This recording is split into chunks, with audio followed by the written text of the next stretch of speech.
I'm Lori Walkie. I'm the senior minister here at Mayflower Congregational United Church of Christ. And on the afternoon of Christmas Eve, just an hour and a half before our first of two Christmas Eve services, we discovered that a sprinkler pipe had burst, flooding 75% of the church. We were lucky in a couple of ways, but it was an event that meant Christmas Eve services were canceled and we would be displaced for a little while. Mayflower has two sprinkler systems. Only one was affected. After a freeze, the pipes in the ceiling thawed and burst, causing all the water in the system to be released. Thousands of gallons of water emptied into the church, causing damage.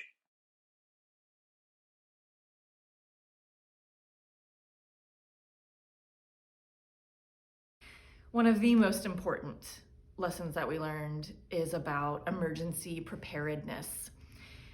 You just cannot plan for things, every single thing, but you can put yourself in a little bit better position for when those things inevitably do happen. And one of those things is to make a list of resources. And yes, obviously, when there's an emergency, there are emergency responders to call. But an event like a flood, what needs to happen, you will be exhausted from trying to mitigate damage and responding to all the immediate needs. And then right after that, you need to be able to call restoration companies and the insurance company, and all of these people that will need to get started on their work, but they have to hear from you first. And that is made so much easier if you have a list of options. The cause of the water event was the freezing temperatures in improperly insulated pipes. Therefore, prevention measures are to better insulate pipes or to put a hot wire system around the pipes to keep them warm. Also, obtaining water sensors in critical areas to detect leaks, and finally, a crisis management plan.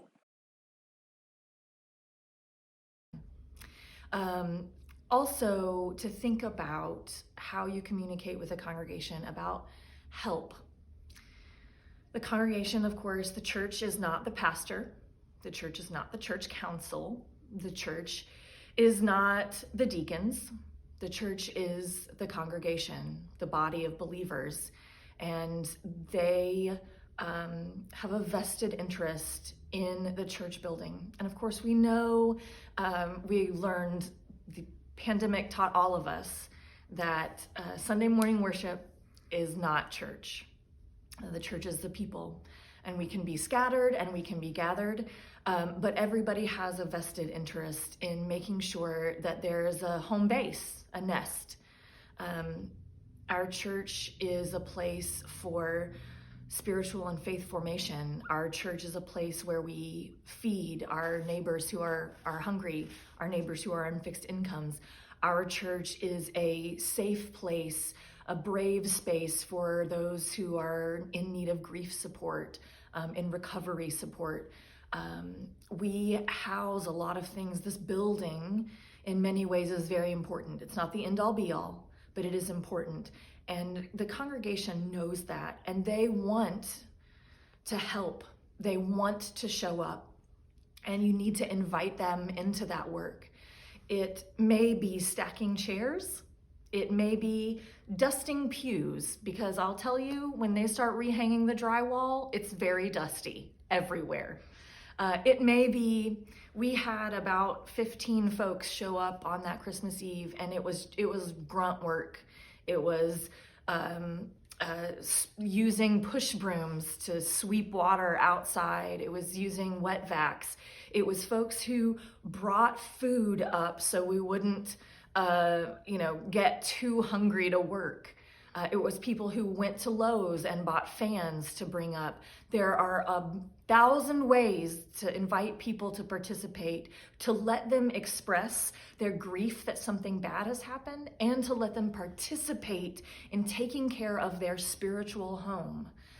So those are things to think about as you make a preparedness plan of what groups can we reach out to? What leaders do I need to contact so that they can contact the wider group, right? Because you cannot go down the directory line by line inviting people.